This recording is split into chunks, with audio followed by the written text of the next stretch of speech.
छत्रपती शिवाजी महाराजांनी त्या काळामध्ये सुरत लुटली.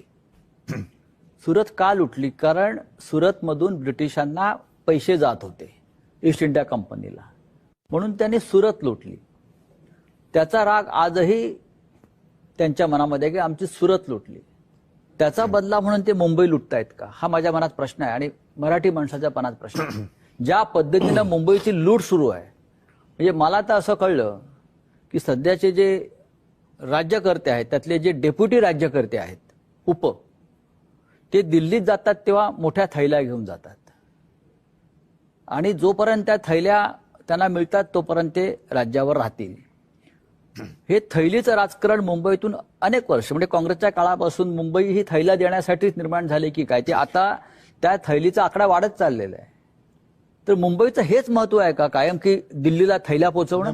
हेच फार महत्वाचं आहे की मुंबईमध्ये आम्ही मुंबईला आपलं शहर म्हणून बघतो. मुंबईचं नाव मुंबादेवीवरनं पडलंय सगळ्यांना माहिती आहे, पण हे मुंबईला सोन्याचं अंड देणारी कोंबडी म्हणून बघतायत आणि आता ती कोंबडी ते कापायला निघालेत. मग त्यांनी कोंबडी कापली तर इकडल्या जैन बांधव काय करणार? त्यांना कबूतर कोंबड्या ते पिसं लावून फिरतील.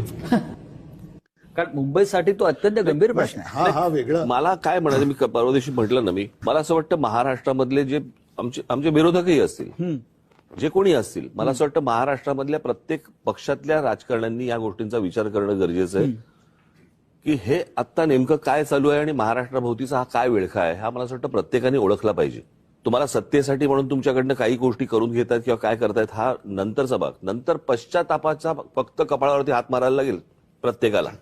जर यांना जर आज कळलं नाही की आपण काय करतोय आणि काय करून ठेवणार आहोत, महाराष्ट्रातल्या प्रत्येक मराठी राज्य पक्षातल्या नेत्यांनी ह्या गोष्टींचा विचार केला पाहिजे वरपासून खालपर्यंत की आपण हे काय करतोय.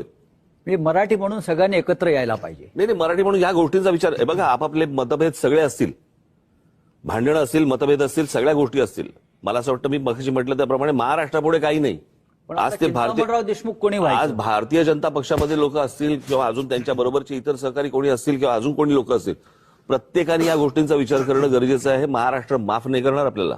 हो, पण जसं त्या काळामध्ये चिंतामणराव देशमुख निर्माण झाल्यानंतर त्यांनी केंद्रातून ठिणगी आपले टाकली. मराठी जी माणसं आहेत भाजपमध्ये, जे केंद्रात मंत्री म्हणून बसलेत किंवा खासदार आहेत, त्यांनी आदर्श ते सगळे चाटम आहेत ना.